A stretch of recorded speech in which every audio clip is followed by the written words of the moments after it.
Gary Cooper's eyes snapped open as the cryopod hissed, releasing him from his frozen slumber.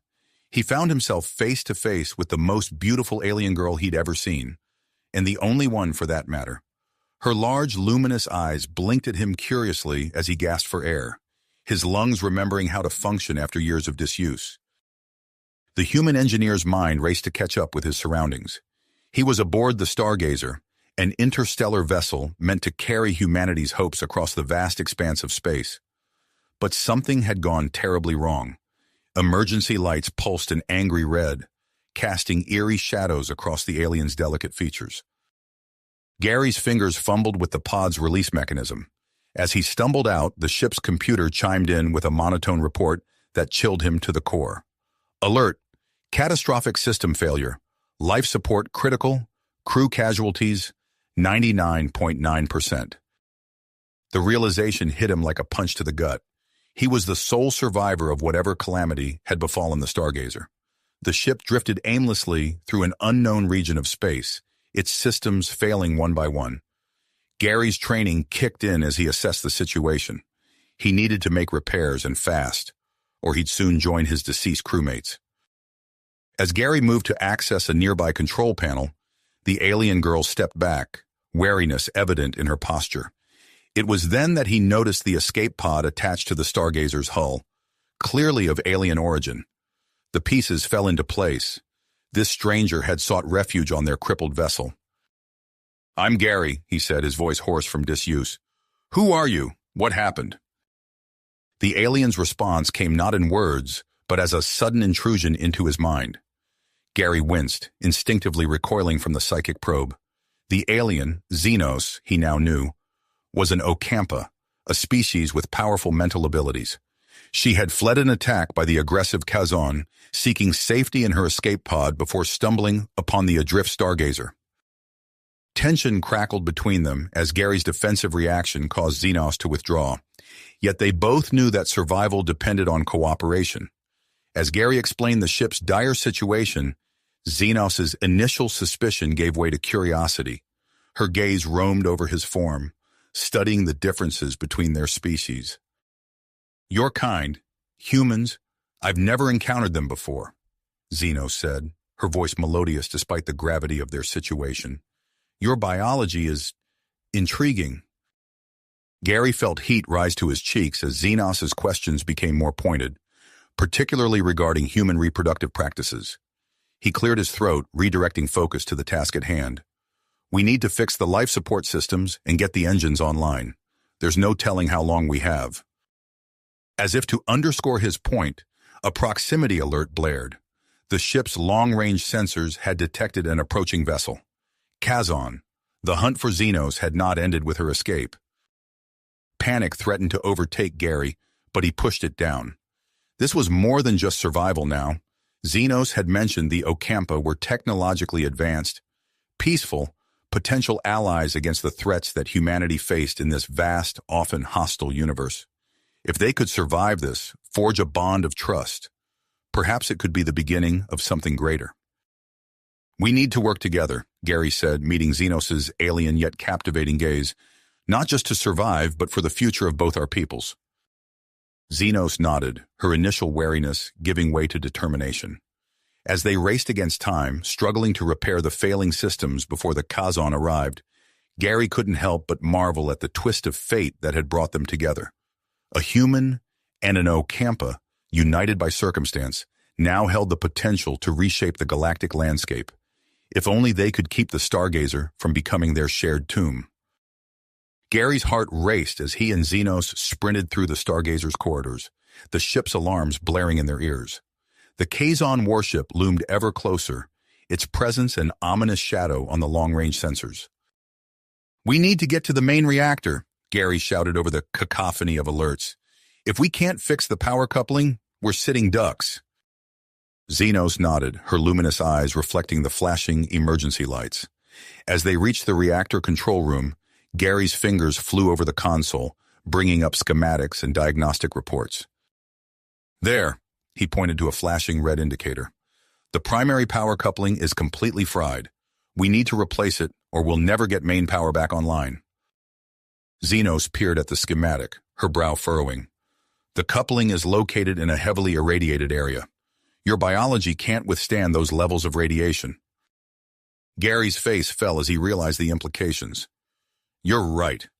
I'd be dead before I could finish the repairs. A moment of tense silence passed between them before Xenos spoke. My people are more resistant to radiation. I could make the repairs. Gary's eyes widened. Xenos, no, it's too dangerous. We don't know how your physiology will react to our technology. We don't have a choice, Xenos replied, her voice firm.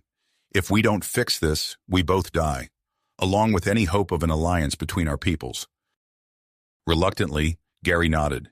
He guided Xenos through the repair process, explaining the intricacies of human technology as quickly as he could. As Xenos entered the irradiated chamber, Gary raced to the weapons control station. The Stargazer's defensive systems came to life under Gary's expert touch. As he worked, he noticed an unmarked storage unit near the weapons console. Curiosity piqued, he pried it open, revealing a cache of sleek, unfamiliar devices. Experimental weapons, Gary breathed, reading the classified documents accompanying the cache. These weapons were designed specifically to combat advanced alien technology. A glimmer of hope sparked in his chest. Meanwhile, Xenos worked tirelessly in the reactor chamber. Sweat beaded on her forehead as she manipulated the alien technology, following Gary's instructions to the letter. With a final twist and a shower of sparks, the power coupling snapped into place. It's done, Xenos called out, her voice weak. As she stumbled from the chamber, Gary could see the toll the radiation had taken on her. He rushed to her side, supporting her weight as they made their way to the medical bay. Gary's mind raced as he operated the Stargazer's advanced medical equipment, desperately trying to counteract the effects of the radiation on Xenos' alien physiology. As the treatment progressed, color slowly returned to Xenos' cheeks. Gary, Xenos said, her voice filled with curiosity, I've been wondering about human biology. How do your people reproduce? Gary felt heat rise to his face. Well, it's a bit complicated. Maybe we should focus on your recovery for now. Before Xenos could press further, the ship's sensors blared another alert. Gary's heart sank, expecting to see Kazon reinforcements. Instead, a sleek, unfamiliar vessel appeared on the display. It's an Ocampa ship, Xenos exclaimed, her eyes lighting up with relief. The comm system crackled to life, and a stern voice filled the medical bay. Unidentified vessel. This is Captain Tanis of the Ocampa rescue ship Luminara. We received a distress signal. Identify yourself. Gary exchanged a look with Xenos before responding. Captain Tanis, this is Gary Cooper of the human vessel Stargazer. We're in need of assistance and have an Ocampa crew member aboard. A pause followed, filled with static. Human, we've never encountered your species before. What are your intentions? Gary saw an opportunity. Captain, we've just repelled a Kazon attack, but our ship is damaged. We have technology that could benefit both our peoples. I propose a trade, your help repairing our ship in exchange for sharing our advancements, including some powerful defensive capabilities. Another pause, longer this time. Gary held his breath, acutely aware of how much hinged on this moment.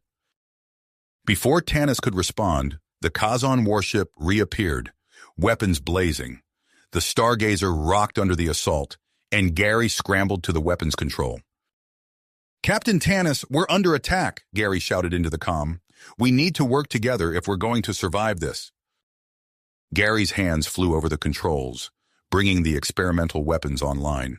He coordinated with the Ocampa ship, using his military training to orchestrate a defense against the Kazon onslaught. The experimental weapons proved devastatingly effective.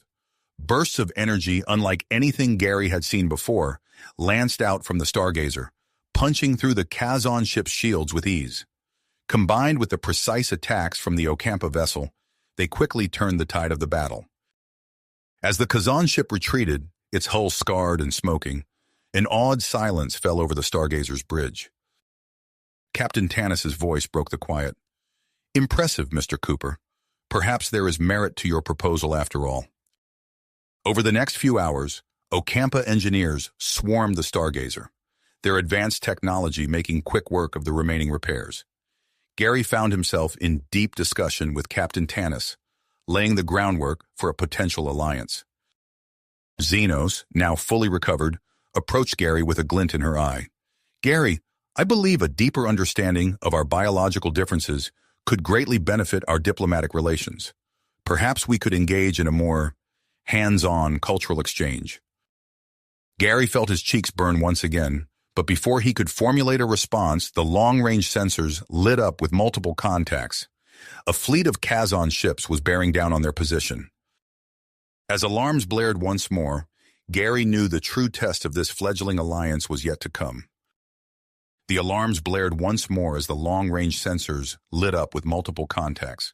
A fleet of Kazon ships bore down on their position, their hostile intent clear. Gary's mind raced as he assessed the situation. The fledgling alliance between humans and Ocampa was about to face its first true test. He turned to Captain Tanis, grit etched on his face. "Captain, we need to coordinate our defenses. I propose we hold a tactical meeting immediately." Tanis nodded, his expression grave. "Agreed. We'll convene on the Luminara. Bring your weapons specialist." As they made their way to the Ocampa ship, Gary briefed Xenos on the situation. Her large eyes widened with concern, but she remained calm. "I'll act as translator," she offered. "My people aren't accustomed to warfare. Your expertise will be invaluable." The next hours were a flurry of activity. Gary found himself at the center of a group of curious Ocampa officers, explaining human military strategies and demonstrating the capabilities of the experimental weapons. Xenos stood by his side, translating his words and occasionally asking for clarification on human terms she didn't understand. "Your methods are aggressive," one Ocampa officer commented, looking unsettled. Gary nodded. "Sometimes aggression is necessary for survival. The Kazon won't show mercy." As he spoke, Gary noticed Xenos watching him intently. Her gaze wasn't just focused on his words, but on his physique, the way he moved. He felt a flutter of discomfort, but pushed it aside. There were more pressing matters at hand. The tactical meetings were cut short as the Kazon fleet arrived earlier than anticipated. 5 heavily armed warships dropped out of warp, their weapons already charging. "Battle stations!" Gary shouted, racing back to the Stargazer. He took control of the weapons systems, his fingers flying over the unfamiliar alien controls. The space around them erupted into chaos. Energy beams lanced between ships, shields flared and buckled. Gary's innovative use of the experimental weapons proved crucial, disabling 2 Kazon ships in rapid succession. But the remaining 3 Kazon vessels pressed their attack. A violent shudder ran through the Stargazer as a Kazon boarding party blasted their way inside. "Xenos," Gary called out. "I need you with me. We have to repel the boarders." Xenos nodded, her face set with willpower. They gathered a small team of Ocampa defenders and moved to intercept the Kazon. The ensuing battle was fierce and chaotic. Gary found himself in close-quarters combat, his human strength and endurance surprising both his allies and the Kazon. He grappled with a Kazon warrior, using his superior mass to slam the alien against a bulkhead. Beside him, Xenos' eyes glowed with psychic energy. Kazon warriors stumbled, disoriented by her mental assault, but Gary could see the toll it was taking on her. Sweat beaded on her forehead, and her movements grew sluggish. "Fall back," Gary ordered, covering their retreat. They sealed themselves in a section of the ship, buying a moment's respite. Xenos slumped against a wall, her breath coming in ragged gasps. "Gary," she panted, "your physical capabilities are remarkable. How do humans achieve such strength?" Gary felt heat rise to his cheeks, uncomfortable with her scrutiny. "It's just how we're built," he mumbled, checking the door seals. "But your musculature, your endurance," Xenos pressed, her eyes roaming over his form. "Is it related to your reproductive processes?" Before Gary could formulate a response, the ship rocked with another impact. The Kazon were trying to break through. "We need to focus on survival right now," Gary said firmly, grateful for the interruption. Suddenly, the ship's comms crackled to life. Captain Tanis's voice filled the sealed compartment. "Cooper, We've repelled the borders on the Luminera. We're hacking their systems now. Gary's mind raced. Can you disable their weapons? Affirmative, Tanis replied, but only temporarily. Make your move now. With renewed drive, Gary and Xenos fought their way back to the bridge. Gary's fingers flew over the weapons console, implementing a plan that had formed in the heat of battle. Tanis, on my mark, hit them with everything you've got, Gary ordered. He activated the experimental weapons, calibrating them to work in concert with the Ocampa ship's technology. Energy built up, crackling around the Stargazer in a dazzling display. Now, Gary shouted. A massive electromagnetic pulse erupted from the combined ships, washing over the Kazan vessels. One by one, their lights flickered and died, leaving them drifting helplessly in space. As the adrenaline of battle faded, Gary found himself facing a new challenge. Xenos approached him, her eyes filled with curiosity and something else, an intensity that made Gary's pulse quicken. Gary, she said softly, I believe a deeper understanding of our biological differences could greatly benefit our diplomatic relations. Perhaps we could engage in a more hands-on cultural exchange? Before Gary could respond, the long-range sensors lit up once more. A massive ship, dwarfing even the Kazan fleet, appeared on the edge of their scanner range. Xenos gasped, her eyes unfocusing for a moment. I sense something powerful, ancient. Gary, I think it's the Preservers. As the enormous ship drew closer, Gary realized that the challenges they had faced so far were merely the beginning. The true test of this newfound alliance, and perhaps the future of both their species, was rapidly approaching. The massive vessel dwarfed both the Stargazer and the Ocampa ship, its sleek design unlike anything Gary had ever encountered. His heart raced as he processed the implications of Xenos' words. The Preservers, he breathed, his knees going weak with questions. Before anyone could react further, a bright beam of light engulfed their ships. Gary felt a strange tingling sensation wash over him, and in the blink of an eye, he found himself standing in a grand central chamber aboard the Preserver vessel. Xenos and Captain Tanis materialized beside him, their expressions a mix of awe and apprehension. The chamber was a marvel of advanced technology. Smooth, curved walls pulsed with soft, otherworldly light. Holographic displays flickered in the air, showing star charts and data streams beyond Gary's comprehension. From the far end of the chamber, a tall, imposing figure approached. His gait was smooth and purposeful, his features both alien and strangely familiar. He radiated an aura of ancient wisdom and power. "Welcome," the being said, his voice resonating through the chamber. "I am Zorn, leader of the Preservers." Gary stepped forward, assuming the role of diplomat. "I'm Gary Cooper of Earth. This is Xenos of the Ocampa, and Captain Tanis of the Ocampa rescue ship Luminera." Zorn nodded, his piercing eyes studying each of them in turn. "We have been monitoring your development for a very long time. Both humans and Ocampa were seeded by the Preservers millions of years ago as part of our grand experiment in evolution." The revelation hit Gary like a physical blow. He exchanged shocked glances with Xenos and Tanis, their minds struggling to process this information. Zorn continued, "We offer to repair your ships and provide you with advanced technology to defend against the Kazan threat. However, this assistance comes with a condition. We wish to study the results of our evolutionary experiment, particularly the differences in biology and culture between humans and Ocampa."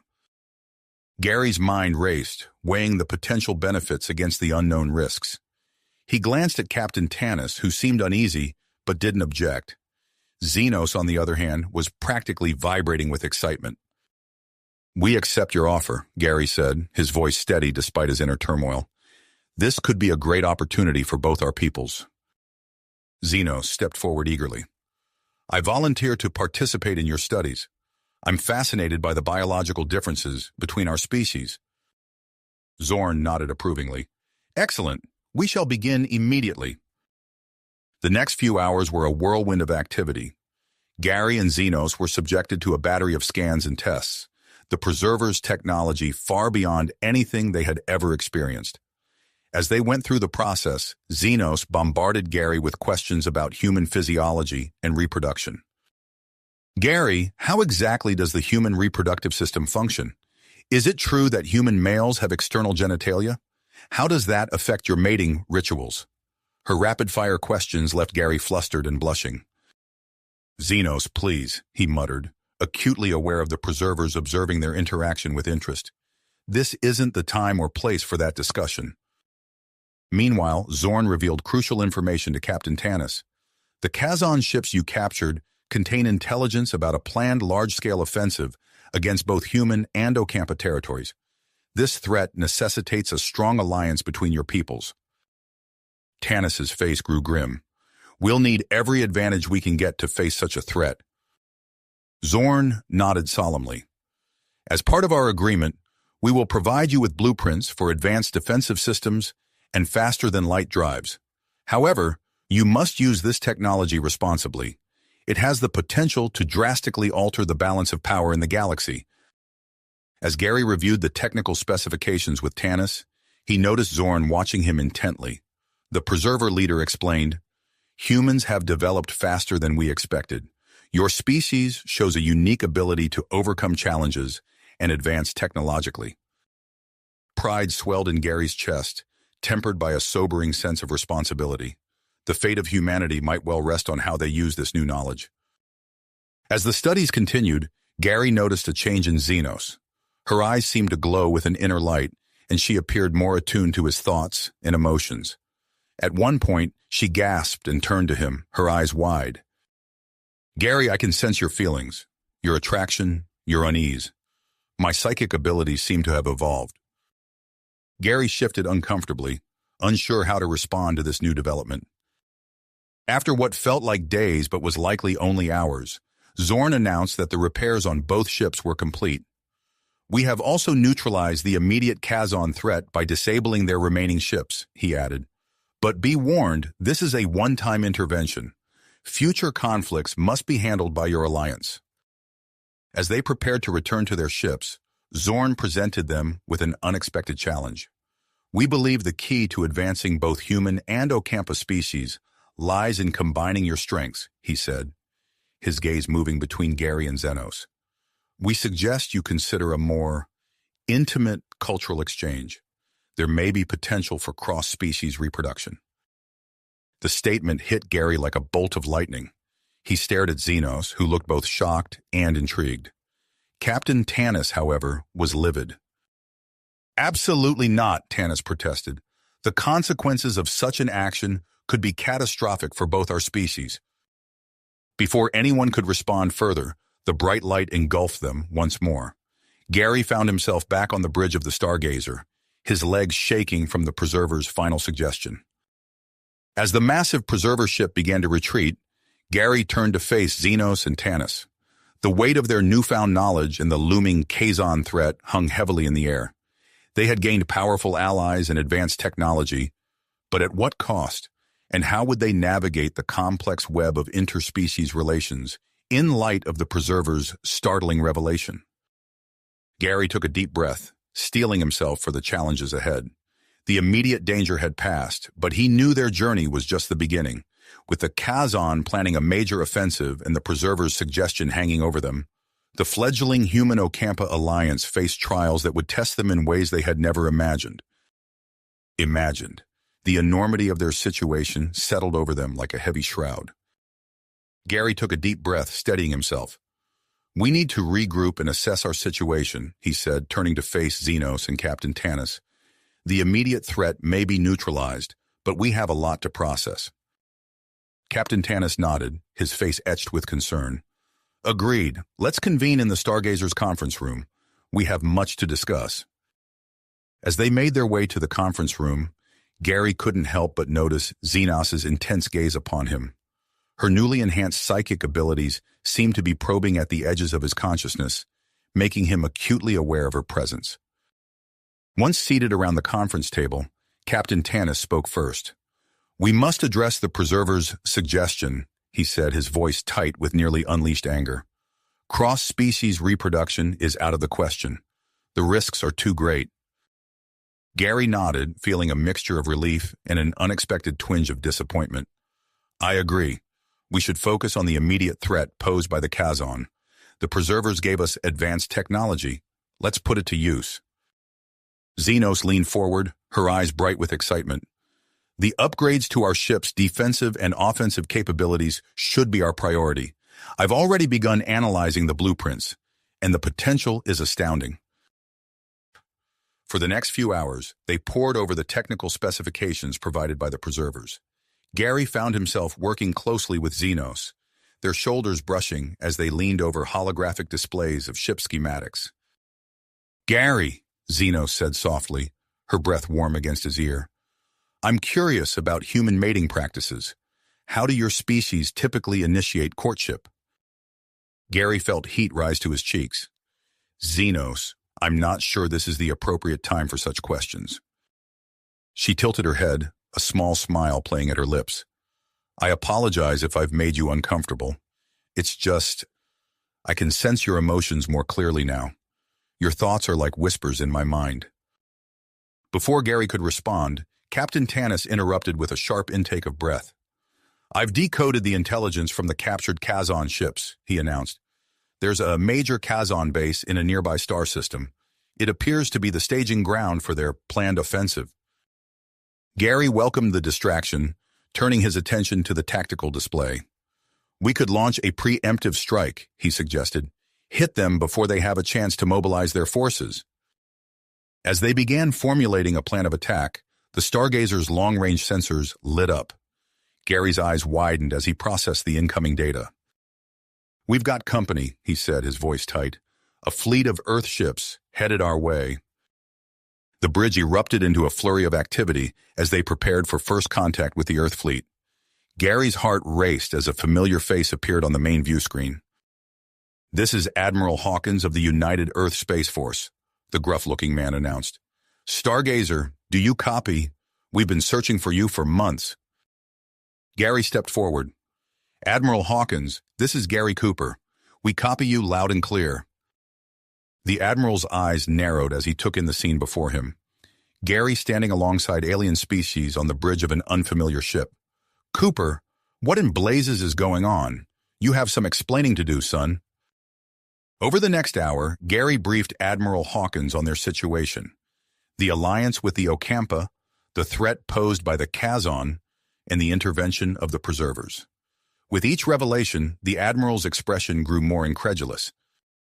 "This is a lot to take in, Cooper," Hawkins said, rubbing his temples. "I'm ordering you to return to the Earth fleet immediately. We need to debrief you properly and assess the situation." Gary felt a surge of conflict.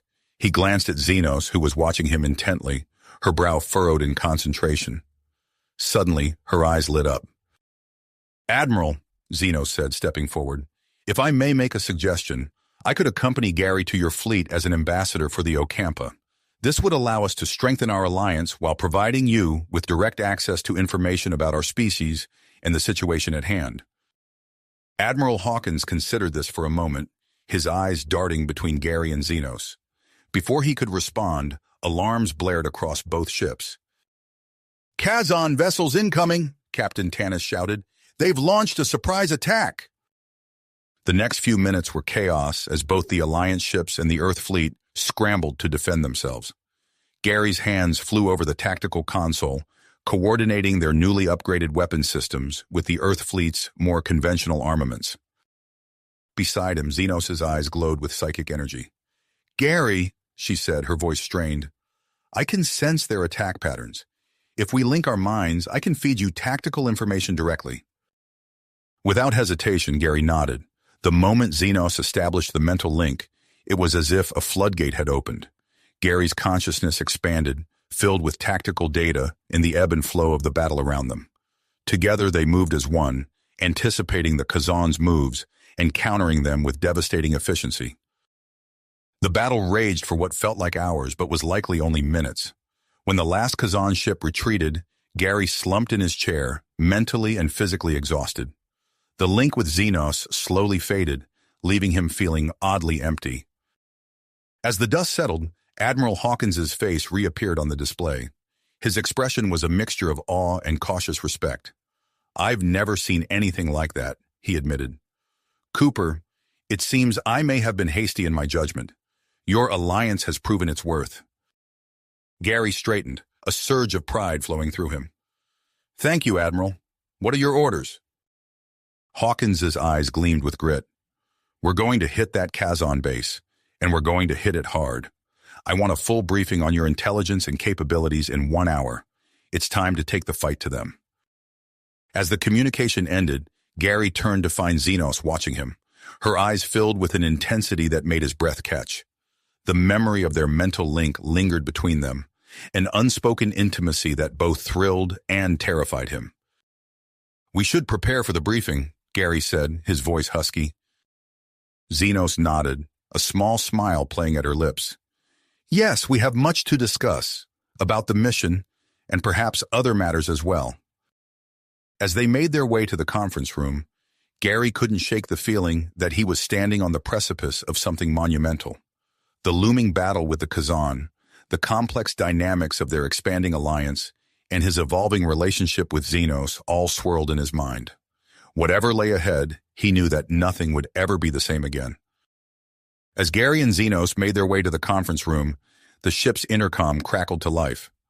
"All senior officers report to the bridge immediately," Admiral Hawkins's voice boomed. "We've detected the Kazon base." Gary exchanged a glance with Xenos, their earlier tension momentarily forgotten. They altered course, heading for the bridge at a brisk pace.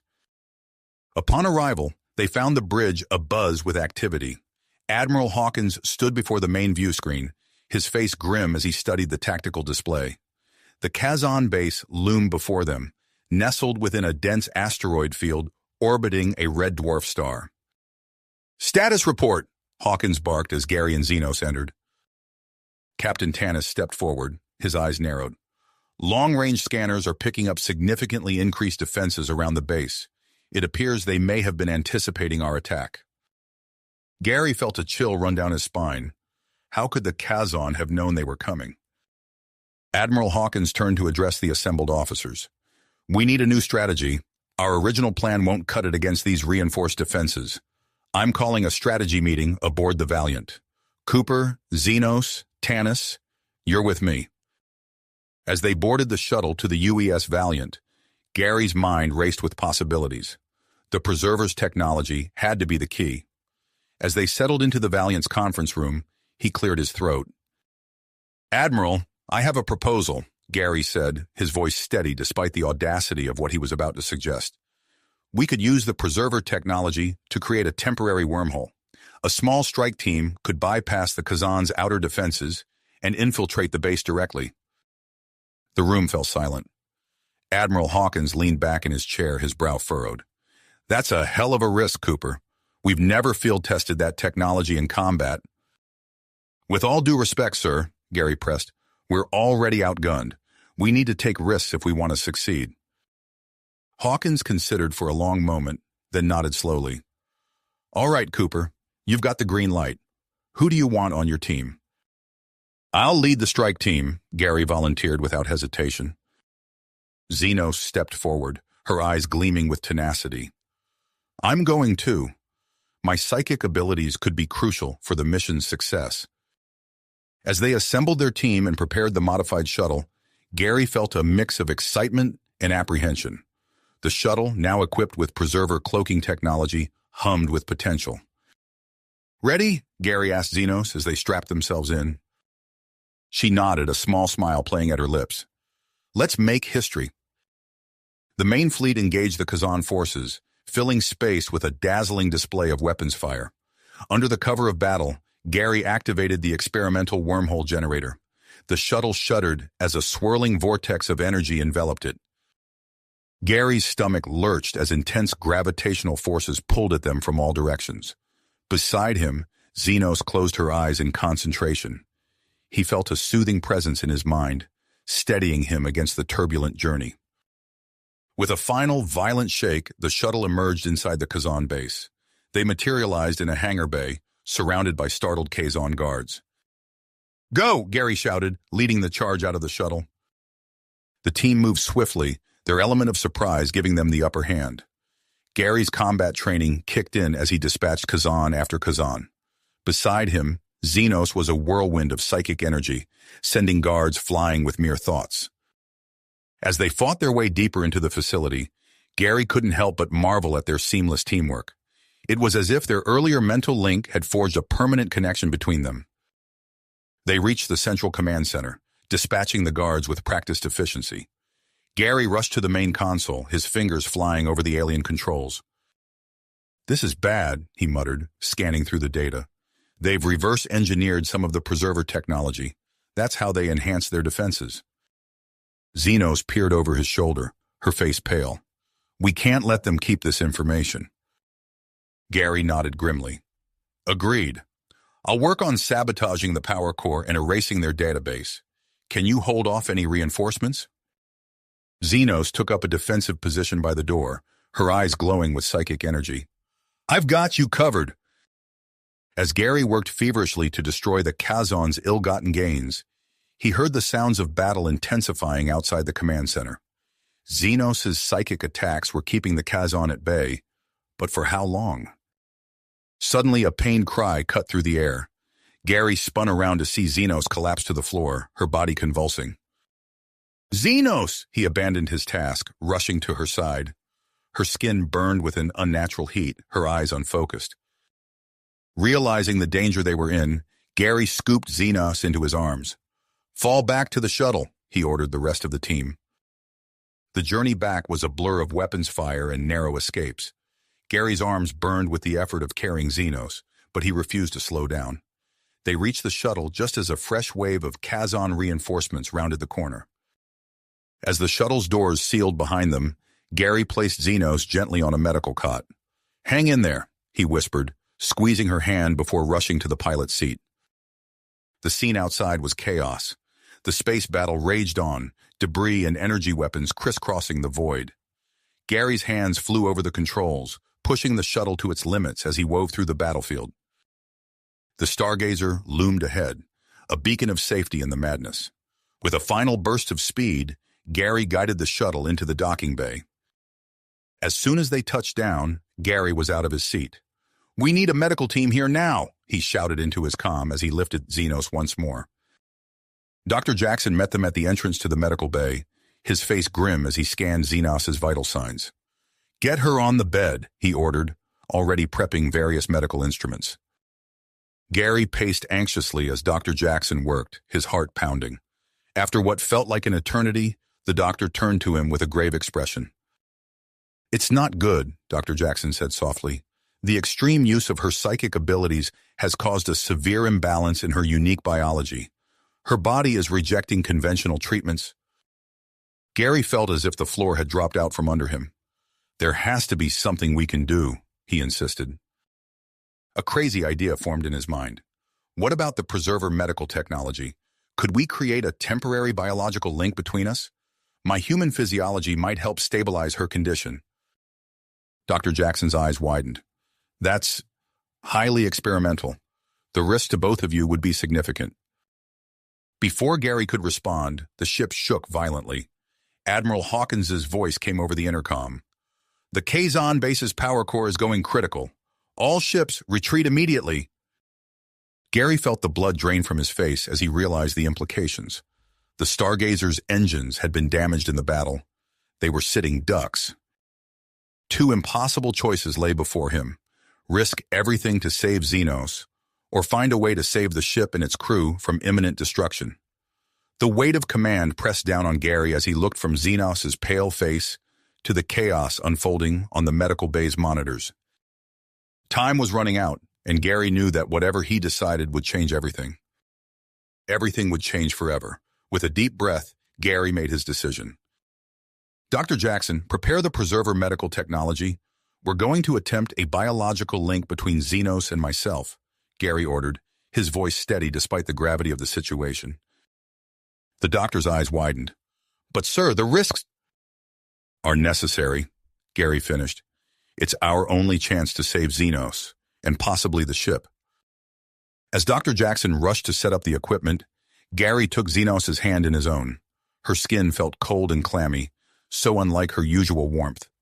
The ship shuddered again, a stark reminder of the imminent danger they faced. "Initiating link now," Dr. Jackson announced, activating the preserver device. A surge of energy coursed through Gary's body, and he gasped as his consciousness expanded. Suddenly, he was no longer just himself. Fragments of Xenos' memories flashed before his eyes. Her childhood on the Ocampa homeworld, her first encounters with humans, the fear and exhilaration of discovering her psychic abilities. Through their connection, Gary instinctively understood the imbalance in Xenos' unique biology. He focused his mind, guiding her body to regulate its energy output. It was like conducting an orchestra he'd never heard before, yet somehow knowing exactly which instruments to cue. As Gary worked to stabilize Xenos, he dimly registered Admiral Hawkins's voice over the intercom. "UES Valiant extending shield bubble. Prepare for immediate retreat."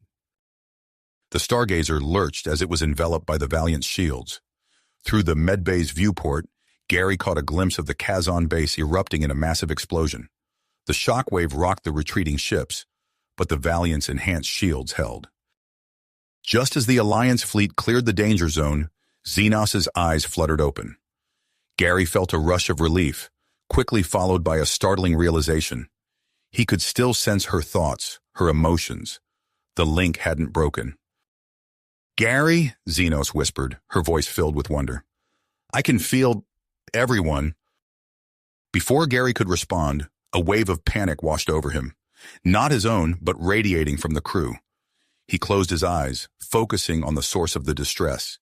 In his mind's eye, he saw a massive Kazon dreadnought emerging from a nearby nebula, dripping with weapons. "Admiral," Gary called out, tapping his comm badge. "We have incoming. A Kazon dreadnought heavily armed with what looks like preserver tech." There was a pause before Hawkins responded, his voice tense. "Confirmed, Cooper. How did you know?" "I'll explain later, sir. Right now, we need to coordinate our defense." Gary helped Xenos to her feet, their movements perfectly in sync. As they made their way to the bridge, Gary marveled at their newfound connection. Every step, every thought seemed to flow between them effortlessly. The scene on the bridge was one of controlled chaos. Officers rushed between stations, preparing for the impending attack. Admiral Hawkins stood at the center, barking orders. "Cooper, Xenos, I need you at tactical," Hawkins commanded as they entered. As Gary's hands flew over the console, he felt Xenos' mind merge with his own. Together, they anticipated the dreadnought's attacks with uncanny accuracy, coordinating the Alliance's defenses with unprecedented efficiency. "Sir," Gary called out, his eyes never leaving the tactical display, "I've identified a weakness in the dreadnought's design, but exploiting it will require direct intervention." Hawkins turned, his eyebrow raised. "What are you proposing?" "A boarding mission," Gary replied.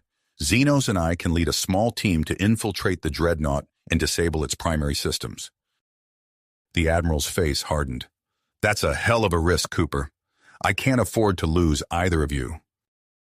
"With all due respect, sir, we can't afford not to try. Our fleet is weakened, and that dreadnought could turn the tide of this entire conflict." Hawkins considered for a long moment, then nodded grimly. "Assemble your team. You have one shot at this." Within minutes, Gary and Xenos stood in the shuttle bay with their strike team, a mix of human and Ocampa specialists, each chosen for their unique skills. The shuttle before them hummed with preserver technology, a testament to how far their alliance had come. As Gary ran through the pre-flight checks, he felt Xenos' presence in his mind, a calming influence amidst the storm of adrenaline and fear. "Ready?" he asked aloud, though he already knew the answer. Xenos smiled, her eyes glowing with psychic energy. "Always." The shuttle launched into the chaos of battle. Weapons fire crisscrossed the void as the Alliance fleet engaged the Kazon dreadnought. Gary piloted with inhuman precision, weaving through the maelstrom of energy beams and debris. Beside him, Xenos closed her eyes in concentration. Gary felt her psychic energy envelop the shuttle, creating a cloak that slipped past the Kazon sensors. "There," Gary said, spotting a gap in the dreadnought's shields. He angled the shuttle towards the opening, his heart pounding as they approached the massive ship. With a soft thud, they landed in a secondary hangar bay. Gary took a deep breath, exchanging a glance with Xenos. In that moment, no words were needed. They understood each other perfectly. "Let's move," Gary ordered, leading the team out of the shuttle. They encountered resistance almost immediately. Kazon warriors poured into the hangar, weapons blazing. Gary and Xenos moved as one, their actions perfectly coordinated. She deflected energy blasts with her psychic shields, while he returned fire, each covering the other's blind spots. The rest of the team fell into formation behind them, awed by the display of their leader's newfound connection.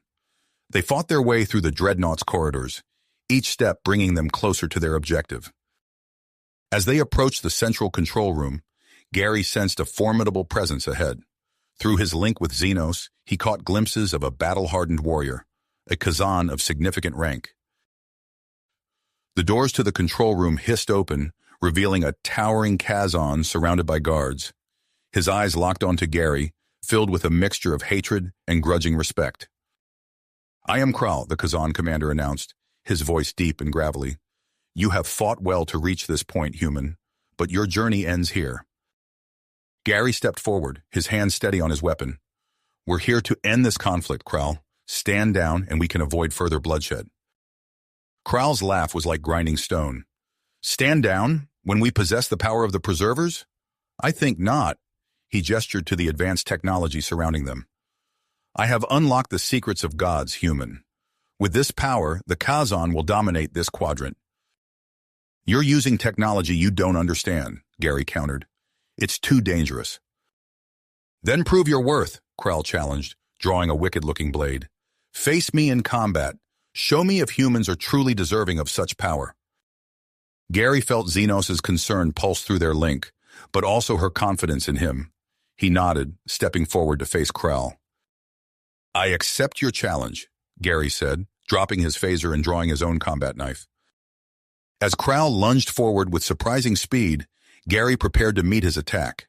The fate of the mission, the Alliance, and perhaps the entire quadrant hung in the balance.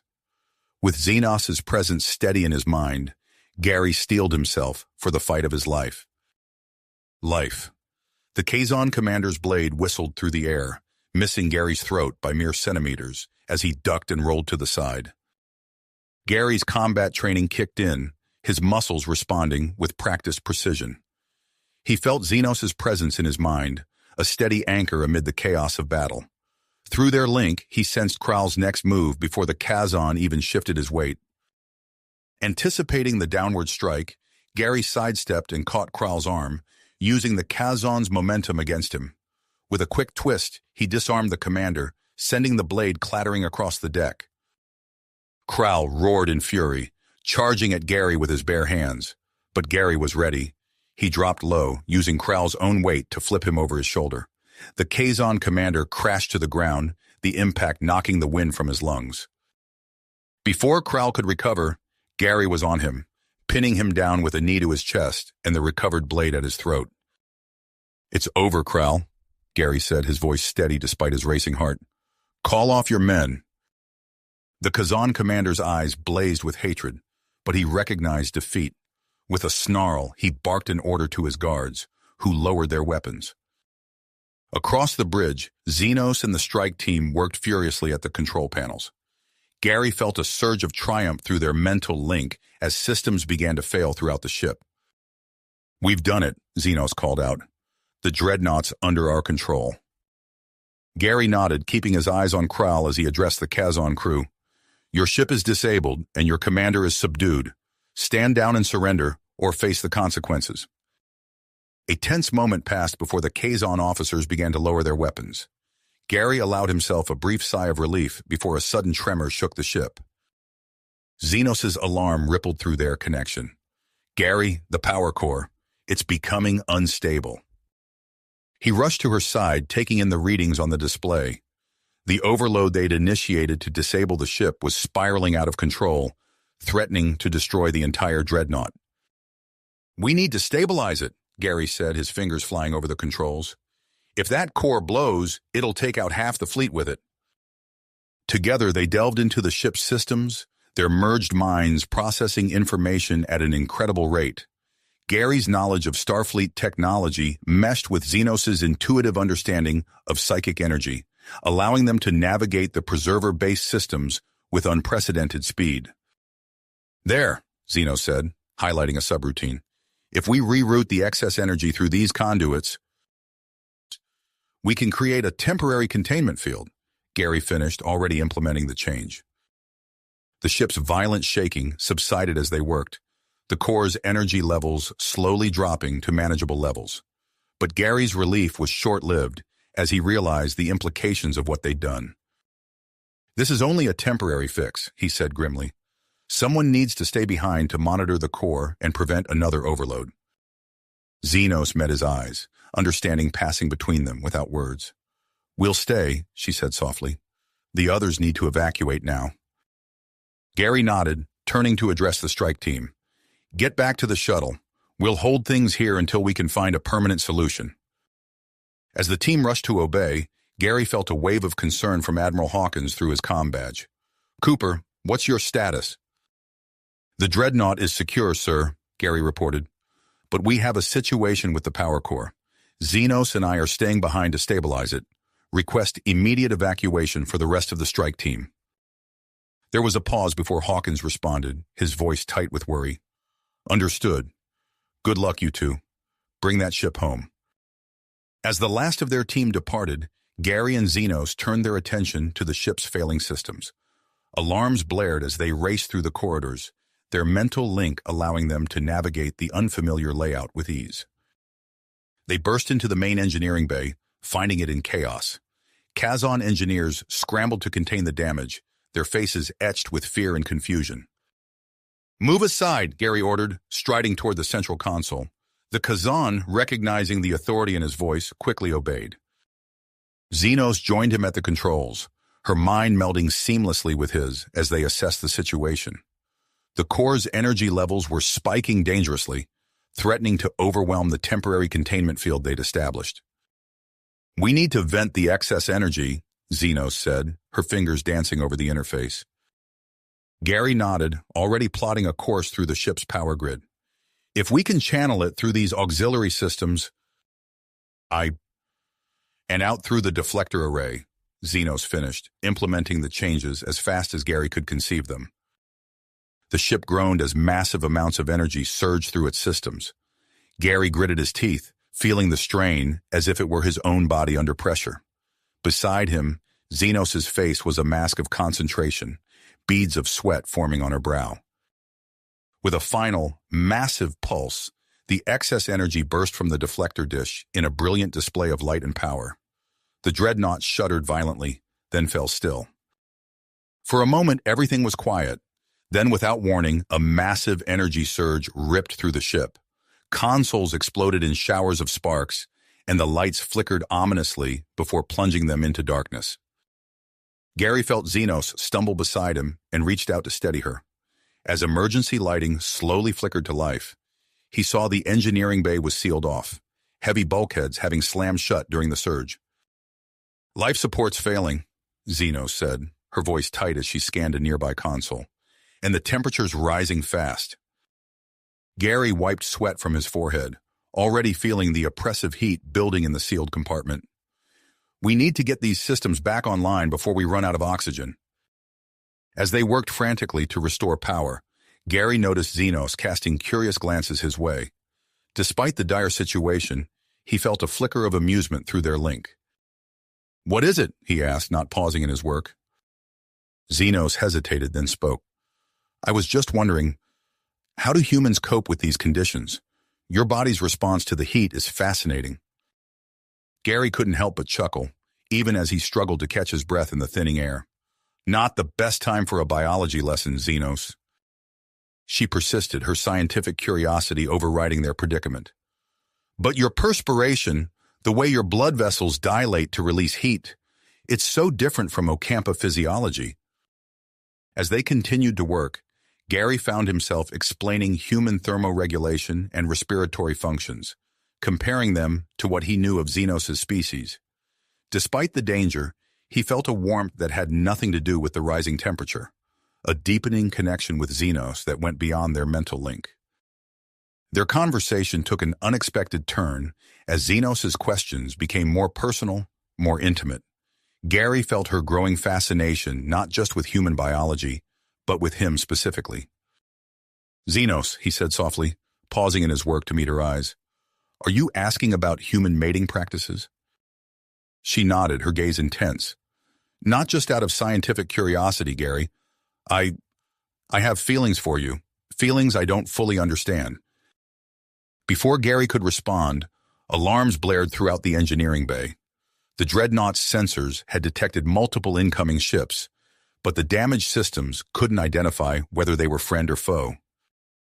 Gary and Xenos exchanged a look, their newfound intimacy adding an extra layer of tension to the uncertain situation. Whatever was coming, they would face it together. As they braced for either rescue or renewed conflict, Gary realized that their ordeal had changed everything. The fate of the Alliance, the balance of power in the quadrant, and his relationship with Xenos all hung in the balance as they waited for the unknown ships to arrive. Approach. Gary and Xenos exchanged a tense look, their earlier moment of intimacy heightened by the uncertainty of their situation. Suddenly, the comm system crackled to life. "Cooper, this is Admiral Hawkins. Do you read me?" Gary's shoulders sagged with relief. "Loud and clear, Admiral. We're trapped in engineering, but alive." "Understood. We're mounting a rescue operation, but we've got company. Several unknown vessels have entered the system." Gary's grip tightened on the console. "Hostile?" "Unclear. They're not Kazon, that's for certain. We're proceeding with caution." As Hawkins spoke, Gary worked to boost the Dreadnought's sensors. The display flickered, revealing a mix of allied ships and unfamiliar craft. He quickly relayed the information to the Admiral. "Sir, I'm picking up energy signatures from the unknown vessels. They're unusual, nothing like I've seen before." There was a pause before Hawkins responded. "We've made contact. They call themselves the Trell, claim to be scientists, interested in the Dreadnought's technology." Xenos leaned in, her breath warm on Gary's ear. "The Trell? I've heard stories. They're supposed to be decades ahead of us in biotech." Gary nodded, processing the information. "Admiral, what's our play?" "We're considering their offer of assistance, but I need a full report on your situation and the ship's status first." For the next few minutes, Gary briefed Hawkins on their predicament, the failing life support, the damage to the ship's systems, and their own physical condition. As he spoke, he felt Xenos' concern pulse through their link. "Understood, Cooper," Hawkins said finally. "We're sending in a joint team, our engineers and Trell scientists. Hold tight." The wait seemed interminable. Gary and Xenos worked to conserve what little oxygen remained, their movements becoming sluggish as the heat intensified. Through their mental connection, Gary sensed Xenos' growing discomfort, her Ocampa physiology struggling with the rising temperature. Just as Gary felt his consciousness starting to slip, a loud grinding noise filled the air. Sparks flew as a cutting beam sliced through the sealed bulkhead. Moments later, a rush of cool air flooded the compartment. Gary helped Xenos to her feet as figures in environmental suits entered the bay. Among them was a tall, slender being with pale blue skin and large almond-shaped eyes, unmistakably Trell. The alien approached, scanning them with a handheld device. "Fascinating," it said, its voice melodious despite the translator. "The physiological changes are remarkable." Before Gary could respond, he felt a wave of dizziness. He stumbled, caught by one of the rescue team members. "Get them to sick bay immediately," a familiar voice ordered. Captain Tanis had joined the rescue effort. As they were led from engineering, Gary's head swam with questions. But exhaustion overwhelmed him, and he surrendered to the care of the medical team. He awoke sometime later in the Alliance flagship's medbay, Xenos on a biobed beside him. A Trell scientist, Dr. Laney, he would later learn, hovered over them, engrossed in her readings. "Ah, you're awake," she said, noticing Gary's movement. "How do you feel?" Gary took stock of his body. Despite the ordeal, he felt good. Better than good. "I feel fine," he said, surprised. "What happened?" Dr. Lani's eyes gleamed with excitement. Your connection with the Ocampa female, it's unlike anything we've ever seen. The combination of preserver technology, her psychic abilities, and your human adaptability, it's created a symbiotic bond far beyond our current understanding. Gary glanced at Xenos, who was now stirring. Through their link, he sensed her confusion, then wonder as Dr. Laney's words registered. We'd like to study you further, the Trell scientist continued. With your permission, of course, we believe we can help you control and enhance these abilities. Before Gary could respond, the medbay doors slid open. Admiral Hawkins entered, his face grave. I'm afraid that will have to wait, Doctor. We have a situation. He turned to Gary and Xenos. How quickly can you two be ready for duty? Long-range sensors have picked up a massive Kazon fleet assembling at the edge of the system.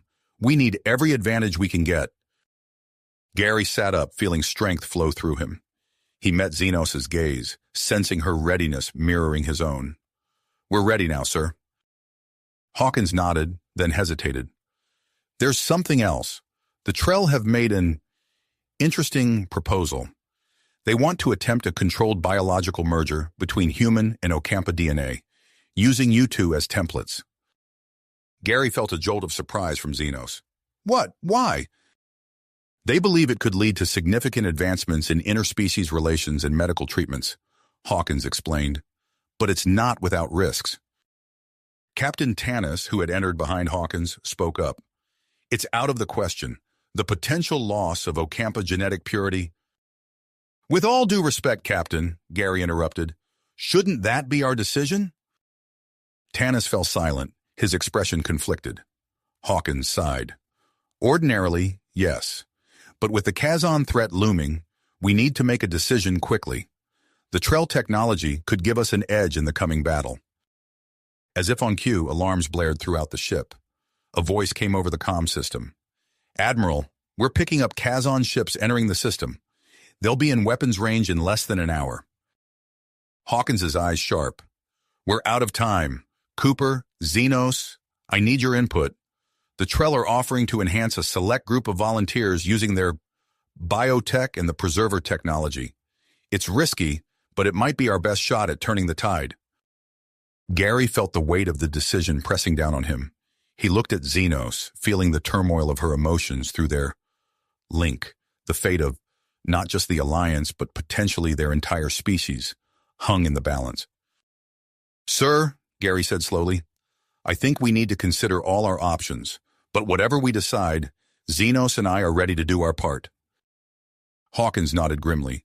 Let's hope it's enough, because in less than an hour we'll be facing the fight of our lives. As the medbay erupted into a flurry of activity, Gary reached out and took Xenos' hand. Whatever came next, they would face it together. Together. Through their link, Gary sensed Xenos' determination matching his own. The next hour would determine the fate of not just their alliance, but potentially their entire species. Admiral Hawkins quickly outlined the Trell's proposal for biological enhancement. It's risky, but it might be our best shot at turning the tide against the Kazon, he explained. Gary and Xenos exchanged a meaningful glance. We volunteer, they said in unison. Captain Tanis bristled. This is madness. We don't have time to argue, Hawkins cut in. Cooper, Xenos, report to Lab 3. Dr. Laney will oversee the procedure.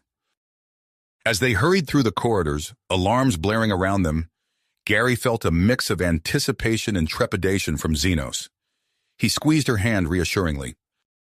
Lab 3 was a flurry of activity. Trell scientists worked alongside human and Ocampa medical staff, preparing equipment that looked like a fusion of organic and technological components. Dr. Lani ushered them to adjacent biobeds. We'll be combining Trell biotech with elements of preserver technology, she explained, attaching sensors to their temples. Your existing bond should facilitate the process. Gary met Xenos' eyes as the procedure began. A warm, tingling sensation spread through his body, intensifying until it felt like every cell was vibrating. He gasped as his awareness suddenly expanded, his mind connecting with the ship's systems in a way he'd never experienced before. Beside him, Xenos arched her back, her eyes glowing with an otherworldly light. Through their enhanced link, Gary felt her consciousness unfurling, reaching out to touch his own in a deeper, more profound way. The process lasted mere minutes, but to Gary it felt like hours. When it was over, he sat up, marveling at how different yet familiar his body felt. He turned to Xenos, seeing her in a new light. Every subtle shift in her expression, every minute change in her bioelectrical field was now perceptible to him. "How do you feel?" he asked, his voice sounding richer and more complex to his enhanced hearing. Xenos flexed her fingers, a look of wonder on her face. "Connected, powerful, like I can feel the very fabric of space-time around us." Before they could explore their new abilities further, Admiral Hawkins's voice came over the comm. "Cooper, Xenos, report to the Dreadnought immediately. The Kazon fleet has entered the system." They sprinted to the shuttle bay, their movements faster and more fluid than ever before. As they boarded the captured Dreadnought, Gary felt the ship's systems come alive around him, responding to his mere presence. Taking their positions on the bridge, Gary and Xenos linked with the ship's computer.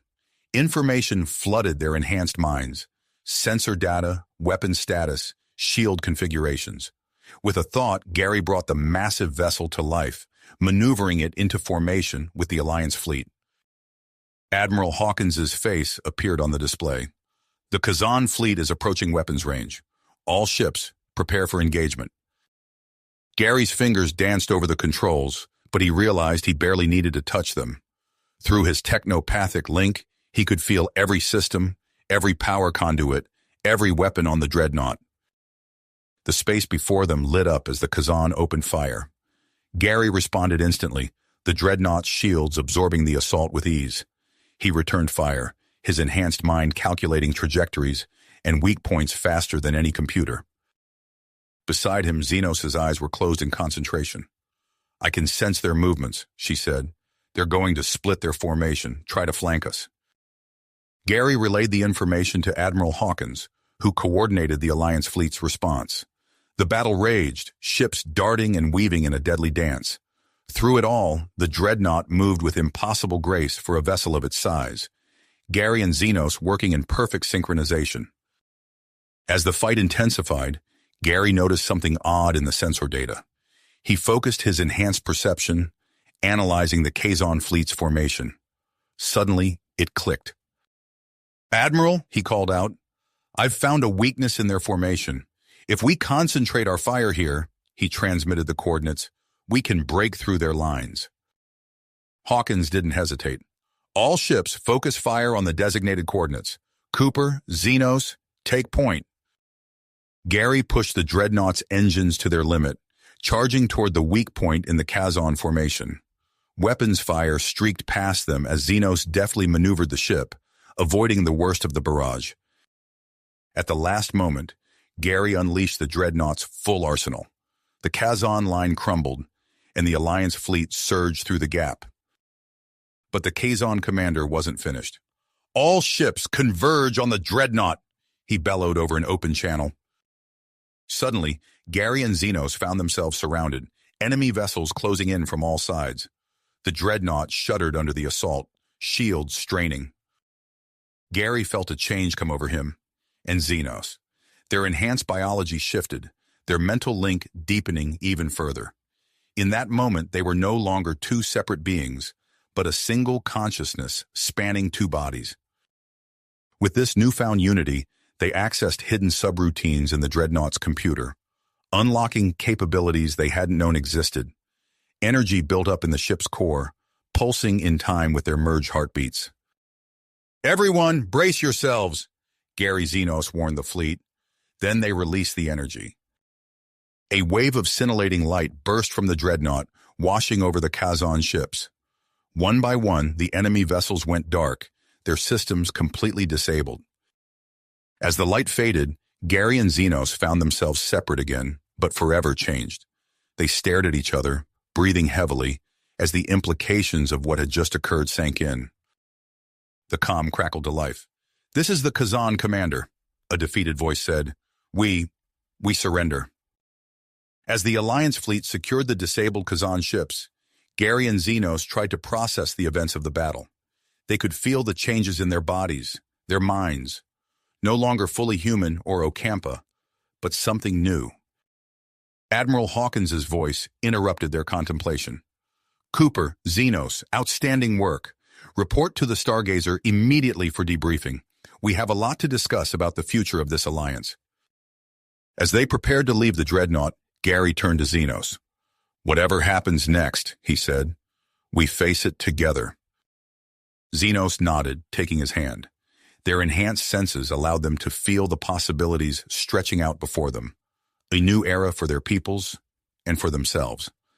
With a shared thought, they set course for the Stargazer, ready to help shape the future of their unprecedented alliance. You have reached the end of the story. If you enjoyed this story and want to support us, please leave a like and subscribe to our channel, and for every comment that says 88, I will heart every single one of them. Thank you for your time.